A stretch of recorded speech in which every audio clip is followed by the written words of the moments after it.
If you've ever felt like the odds were just stacked against you, Or if you've ever found yourself wondering, why am I sitting in a classroom doing homework when I could be doing literally anything else? Well, you are in exactly the right place. Okay, let's dive into this. When the speaker was young, his family lived overseas in Indonesia. And his mother, she didn't have the money to send him to the school where all the American kids went. But she was fiercely determined that he wouldn't fall behind. So what did she do? She decided to teach him extra lessons herself, Monday through Friday. But because she had to go to work, the absolute only time they could do this was at 4:30 in the morning. I mean, just imagine that for a second. Waking up in the pitch dark, barely awake, just to study. Whenever he'd complain, which let's be honest, any kid naturally would, his mother would just give him a look and say, "This is no picnic for me either, Buster." It brilliantly establishes this foundational theme right from the jump. Doing hard, uncomfortable things early on is so often the very first step toward greatness. Section 1, Overcoming Early Life Struggles.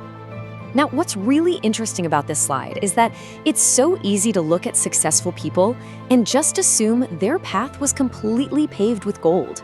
But for this future leader, his father left his family when he was just 2 years old. He was raised entirely by a single mom who was working constantly just to pay the basic bills. And because of that, he felt lonely. He felt like he just didn't fit in anywhere. You know, he wasn't always focused on school, and he did some things he wasn't proud of. He got into trouble. Honestly, his life could have easily taken a pretty bad turn, but he got second chances. It's a huge reminder to us that everybody makes mistakes, right? And those mistakes absolutely do not have to be the end of your story. And you know, this wasn't just his experience alone. He points out that his wife, who by the way would go on to become a profoundly influential first lady, she faced incredibly similar hurdles. Neither of her parents had gone to college, they didn't have a lot of money. But her family worked incredibly hard and she worked incredibly hard, eventually earning her way into the literal best schools in the country. It proves, beyond a shadow of a doubt, that your early circumstances simply do not write your final destiny. Success is never just handed to you, it's built. And that brings us to a really pivotal question. If success isn't handed to you, well, how do you get it? What advantages does education actually give you? Let's shift our perspective here a bit and look at why being in a classroom matters, not just for your next report card, but for the entire trajectory of your life. Section 2, Education Unlocks Hidden Potential. And this brilliantly illustrates a simple reality of the world. Whether you want to be a doctor, a teacher, a police officer, an architect, or a lawyer, you are going to need a good education. You simply cannot drop out of school and just drop into a good job. You have to train for it. You might have it in you to be an amazing writer, maybe write a best-selling book or do some top-tier journalism.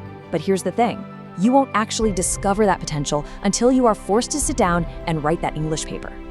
You might be a genius innovator, capable of inventing the next big piece of technology or a revolutionary new medicine. But that hidden talent, it stays buried until you do your project for science class. You could be a future mayor, a senator, or even a Supreme Court justice, but you won't realize you have the voice for it until you step up in student government or the debate team. Every single class maps to massive future potential. But it's not just about you. The scope here is much, much larger. What you make of your education actually decides the future of the entire country. The nation literally depends on you. We need your science and math skills to cure diseases and to develop new energy technologies. We absolutely need the critical thinking you learn in history and social studies to fight poverty, homelessness, crime, and discrimination. And we need the creativity you build in all your classes to start new companies and really boost the economy. If you quit on school, you're not just quitting on yourself, you're quitting on your country. We need you to develop your intellect so you can help us solve our most difficult problems. Section 3, No Excuses, Own Your Future. The message here is unapologetically clear. Where you are right now absolutely does not determine where you will end up. At the end of the day, the circumstances of your life, what you look like, where you come from, how much money you have, what you've got going on at home, none of that is an excuse for neglecting your homework or having a bad attitude. It is no excuse for talking back to a teacher, cutting class, or just not trying. No one has written your destiny for you. You write it yourself. So the crucial point is, you have to take ownership right this very minute. The challenge is to set your own immediate practical goals. Now, this can be as simple as completing all your homework and actually paying attention in class. It could be committing to reading a book for a little while every single day. Maybe you decide to join an extracurricular activity or volunteer in your community. Or maybe your goal is to be a leader in the hallways, by standing up for kids who are being teased or bullied and creating a safe environment for everyone. Or maybe it's just taking better care of yourself so you arrive at school actually ready to learn. Whatever you resolve to do, you have to commit to it and truly work at it. Section 4, reframing failure as a lesson. Trying hard means you will eventually fail at something. That's just a fact. And television constantly creates this false illusion of easy success, right? Making it seem like you can achieve greatness overnight without any real effort. But true success is genuinely hard work. You have to completely change the way you view negative events. If you get a bad grade, the immediate thought is so often, oh, I'm stupid. But the reality is, a bad grade just means you need to spend more time studying. If you get in trouble, it doesn't mean you are inherently a troublemaker. It just means you need to try a little harder to act right. Failure should never, ever define you. It is simply a tool to teach you what to do differently the next time. If you need proof, just look at some of the most successful people in the history of the world. J.K. Rowling wrote Harry Potter, but her very first manuscript was rejected 12 different times before it was finally published. Think of the devastation of 12 rejections. And Michael Jordan, arguably the greatest basketball player ever, was famously cut from his high school varsity basketball team.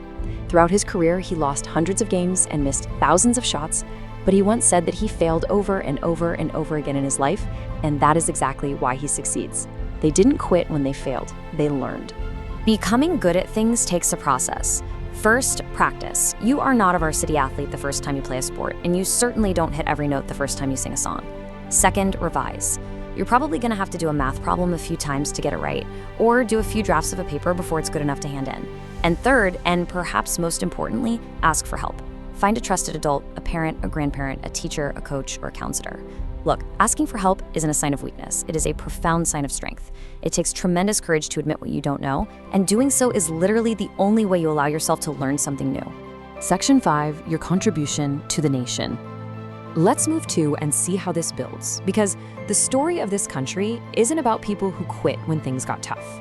It's about people who kept going, who tried harder, and who loved their country too much to do anything less than their absolute best. Just think about the young people who sat exactly where you are sitting right now. 250 years ago, students sat where you sit, and they went on to wage a revolution and found a nation. 75 years ago, young people overcame a devastating depression, won a world war, fought for civil rights, and eventually put a man on the moon.